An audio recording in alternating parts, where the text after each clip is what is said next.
Hey there, today we are going to talk about makeup without foundation. I've been getting a lot of comments on my video with the same title, things like, oh right, you switch the foundation for concealer, and I actually explain all the details behind the choice, but hey, let's do it again, this time completely without foundation or concealer. And let's prep the skin. So here we got a highly concentrated ampoule serum and an alginate rubber mask designed for instant hydration. Apply the serum evenly all over your face, then go in with the mask and leave it on for 30-40 minutes. After removing the mask, gently massage the remaining serum into your skin until it's fully absorbed. The shape of the mask is perfect, no need to trim anything with scissors. Honestly, that's one of the main reasons it's one of my favorite masks at the very least, because of the perfect fit, and at best you will see the result for yourself by the end of this video. Oh, and that moment, like you've just started a new life, the skin is glowing, super hydrated, it's so good. And here's a little eyebrow hack. I just brush them up and press them with my fingertip to get that fresh, wet look, like you just step out of the shower. No gel involved, and it's not going to hold like an actual brow gel, of course, so don't expect that. But you can always fix it with gel afterwards. Just brush, press, and set it. I found a little mess under brow line. Let's remove it. And now, time for blushing. That soft, light, bright shade will enhance your light skin tone even with a little bit of tan. Apply a small amount of product. Don't forget we don't have foundation. We can't mix it, and calm down the shade. The shade will be clear as it in the packaging. And don't overdo it. Add to the cheeks, eyes, nose, and forehead. Now let's fill in all the gaps in the brows. I'm going for a more graphic, defined look today because I've got some fun tips to show you at the end of the makeup, and we need structured brows to go with it. This marker is perfect. Clean lines, great undertone, ideal for olive skin, not too gray, just the right balance. And here's a little trick. I've been using this brow pencil for lip contouring.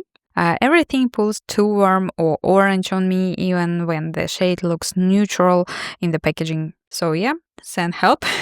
And this is the hottest product right now. Check it out before it sells out. The scent is a sweet mint, so refreshing. It's that thick, slightly sticky kind of lip oil that actually stays on even after a cup of coffee, seriously. And it smooths out all the fine lines and makes your lip look fully and juicy, like injection level plump. Just look at that gloss. And important, without spicy plump effect, just juicy. A powder for hot summer climates? Yes, please. We've all dreamed of that totally matte skin. But in more northern climates, everyone's chasing that glow. It is what it is. And I'm using a colored powder on the inner corners of my eyes just because the skin there is thin and you can see some veins. A warm tone powder helps neutralize that blue and purple tones. Of course, you can skip this step, but if you have a rosacea, redness, or the same issue I do, try correcting with a bit of powder. It's super lightweight, non-sticky, and does the job without feeling heavy. These eyeshadows are limited edition, not a surprise to me, but just so you know, the golden shimmer particles you see on the top are only on the surface. They disappear after the first use, and underneath it's just the other shade. The lightest one is a silver pink with a touch of lilac. I honestly love it, even without the golden shimmer. It's so soft, supple, and very photogenic. I know not everyone wants to invest in brushes, totally get it, so let's work with what we have got. Hold it perpendicular to your skin. That helps control the placement. Swipe it into the crease. And now take that light shimmer again and apply it to the inner corners of the eyes. It helps highlight the area and covers any remaining visible veins. So, next, grab a mini sponge tip applicator and dip into the brown shade. Apply it along the outer part of the lower lash line. Then gently blend it upward with the small side-to-side motions, like you are softly buffing it into the skin. Don't press too hard. And connect it back to the pink eyeshadow. You can also soften everything with your fingertip or just blending brush. To add some depth, go in with the black mascara. And honestly, here's the perfect example of why it works. With some not so perfect things, my natural lashes are straight and point downward, and the falsies lashes, it's a total mess, yes.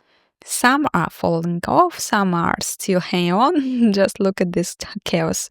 But mascara really saved the day. It glued my natural lashes to the falsies, and now it looks like one beautiful structured lash frame. And let's draw tiny wings using mascara. This one is super pigmented, so you can use it without ending up with the patchy lines. Take a sharp brush, follow your low lash line, fill in any gaps, and melt the tip of the wing into the skin for a soft, natural finish. Now the hair. Why is it that my bun looks perfect after cleaning the house, like effortlessly cool, but when I actually need it, it looks like, I don't know, it's disaster. So here we are. And my favorite part, no foundation. Let's do the test. It looks amazing with the visible pores and blackheads, just real skin, real texture. It's normal. And thank you for watching. Tell me, are you team foundation or do you prefer makeup without no base at all? And as always, see you in the next one. Ciao!